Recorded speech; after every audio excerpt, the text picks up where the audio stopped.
അസ്സലാമു അലൈക്കും. പ്രിയ സുഹൃത്തുക്കളെ, നന്മ നിറഞ്ഞ ഒരു കൂട്ടം പ്രവാസി എന്ന ഫേസ്ബുക്ക് ഗ്രൂപ്പിലൂടെ നമ്മൾ ഒരുപാട് ആൾക്കാരെ സഹായിച്ചിട്ടുണ്ട്. നമ്മൾ വീണ്ടും റീസ്റ്റാർട്ട് ചെയ്തിട്ടുണ്ട്. ഒരുപാട് ആൾക്കാരൊക്കെ സഹായം ചോദിച്ച് വരുന്നുണ്ട്. അപ്പോൾ ഈ സഹായങ്ങളൊക്കെ തീർച്ചയായിട്ടും നിങ്ങൾ തന്നെയാണ് പരസ്പരം സഹായിക്കേണ്ടത്. ഞാൻ ജസ്റ്റ് നിങ്ങൾക്ക് ഒരു നല്ലൊരു പ്ലാറ്റ്ഫോം ഉണ്ടാക്കി തരിക എന്നുള്ളത് മാത്രമാണ് ഞാൻ ഇവിടെ ചെയ്യാൻ ഉദ്ദേശിക്കുന്നത്. അപ്പോൾ അതിന് നിങ്ങൾ കൃത്യമായിട്ട് അത് പരസ്പരം സഹായിച്ചിട്ട് പോവുക എന്നുള്ളതാണ്. ഒരുപാട് ആൾക്കാർ വളരെ ദാരിദ്ര്യത്തിലും കഷ്ടപ്പാടുകളൊക്കെ ഒന്ന് പറയുന്ന ഒരുപാട് ആൾക്കാർ വരുന്നുണ്ട്. ഓക്കെ, അപ്പോൾ എല്ലാവരെയും സഹായിക്കേണ്ടത് തീർച്ചയായിട്ടും നമ്മളെല്ലാവരും കൂടെ ചേർന്നിട്ടാണ്. ഒരിക്കലും ഒരു വ്യക്തിക്ക് മാത്രം ആരെയും സഹായിക്കാൻ കഴിയില്ല. പല തുള്ളി പെരുവെള്ളമാണ്. നമ്മളെല്ലാവരും കൂടെ ചേർന്നിട്ട് ഒരു തുള്ളി ഇടുകയാണെങ്കിൽ അത് കിട്ടുന്ന ആൾക്ക് വലിയൊരു എമൗണ്ട് ആകും.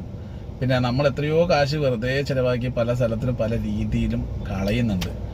അപ്പം അതൊക്കെ ഒരു ചെറിയൊരു കാരുണ്യം പോലെ ഒരു എന്താ പറയുക, എന്തെങ്കിലും ഒരു നല്ല ഒരു നന്മ ഉദ്ദേശിച്ച് അവർക്ക് കൊടുക്കുകയാണെങ്കിൽ പല ആളുകളും ചേർന്ന് കൊടുക്കുമ്പോൾ ആ വ്യക്തിയുടെ പ്രശ്നം എന്ത് തന്നെയായാലും സാമ്പത്തികമായിട്ടുള്ളത് തീരും. പിന്നെ പല കാര്യവും നമ്മുടെ ഗ്രൂപ്പിലൊക്കെ പല ആളുകളും ഹെൽപ്പ് ചെയ്യാറുണ്ട്. ജോലി വാങ്ങിക്കൊടുത്തിട്ടും മറ്റുള്ള എന്തെങ്കിലുമൊക്കെ സഹായങ്ങളൊക്കെ ചെയ്യാറുണ്ട്.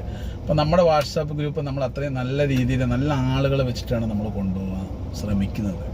അപ്പോൾ തീർച്ചയായിട്ടും നിങ്ങൾക്ക് എല്ലാവർക്കും ജോയിൻ ചെയ്യാം. കഴിയുന്നതും നിങ്ങൾ മറ്റുള്ളവരെ സഹായിച്ചിട്ട് നിങ്ങളും സഹായം നേടാൻ നോക്കാം. നമ്മളൊരു ഗ്രൂപ്പിലൊക്കെ അങ്ങനെ നിൽക്കുമ്പോൾ വളരെ സത്യസന്ധമായിട്ട് നമ്മൾ പോകുമ്പോൾ നമുക്ക് നാളെ ഒരു ബുദ്ധിമുട്ട് വരുമ്പോൾ തീർച്ചയായിട്ടും നമുക്ക് ഈ ഗ്രൂപ്പൊക്കെ യൂസ് ചെയ്യാം. ഒരുപാട് നന്മയുള്ള ആൾക്കാരായിട്ട് നമുക്ക് ഇടപഴകുമ്പോൾ അവരൊക്കെ നമ്മുടെ പ്രശ്നങ്ങൾ കാണുമ്പോൾ സഹായിക്കും. ബുദ്ധിമുട്ട് വരുമ്പോൾ അല്ലേ, ഈ കാലത്ത് ഒരു കുടുംബക്കാർ പോലും 10 രൂപ ചിലപ്പോൾ സഹായിക്കണം എന്നില്ല. സഹായം കിട്ടുന്ന ആൾക്കാരുണ്ട്, ഒരുപാട് കുടുംബക്കാർ പല ആളുകളെയും സഹായിക്കുന്നുണ്ട്. പക്ഷെ എല്ലാവർക്കും അങ്ങനെ ഉണ്ടാകണം എന്നില്ല. കൂട്ടുകാർ ഒരുപാട് ആൾക്കാർ പരസ്പരം സഹായിക്കുന്നവരൊക്കെ ഉണ്ടാവും. പക്ഷെ എല്ലാവർക്കും അത് ഉണ്ടാകണം എന്നില്ല. അങ്ങനെ ബന്ധങ്ങളില്ലാതെയും സ്വന്തങ്ങളില്ലാതെയൊക്കെ ബുദ്ധിമുട്ടുന്ന എത്രയോ ആൾക്കാരുണ്ട്. അങ്ങനെയുള്ള ആളുകൾക്കൊക്കെ ഇങ്ങനത്തെ ഒരു ഗ്രൂപ്പൊക്കെ നിന്ന് കഴിഞ്ഞാൽ 100% നിങ്ങൾ അത് ചിലപ്പോൾ നിങ്ങൾക്ക് അത് ഉപകാരപ്പെടാം.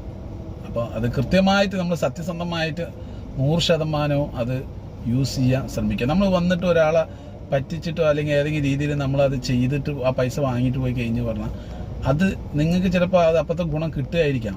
പക്ഷെ അതിലൂടെ അത് പറ്റിക്കപ്പെട്ടു ഈ സഹായിക്കുന്ന ആൾക്കാർക്ക് തോന്നിക്കഴിഞ്ഞാൽ ഒരുപാട് ആൾക്കാർക്ക് കിട്ടുന്ന സഹായങ്ങളാണ് ഇല്ലാതായി പോകുന്നത്. അപ്പോൾ അതുകൊണ്ട് നമുക്ക് സത്യസന്ധമായിട്ട് നമുക്ക് പ്രശ്നമുണ്ട്, നമുക്കിത് അവതരിപ്പിച്ച് നമുക്കൊരു സഹായം നേടുക പറഞ്ഞാൽ അങ്ങനത്തെ ആൾക്കാർ വന്ന് കൃത്യമായിട്ട് സഹായം നേടുക. ഓക്കെ, നമ്മൾ കുറച്ച് കാലം നമ്മൾ ഈ ഭൂമിയിൽ ചെറിയൊരു ജീവിതമേ ഉള്ളൂ.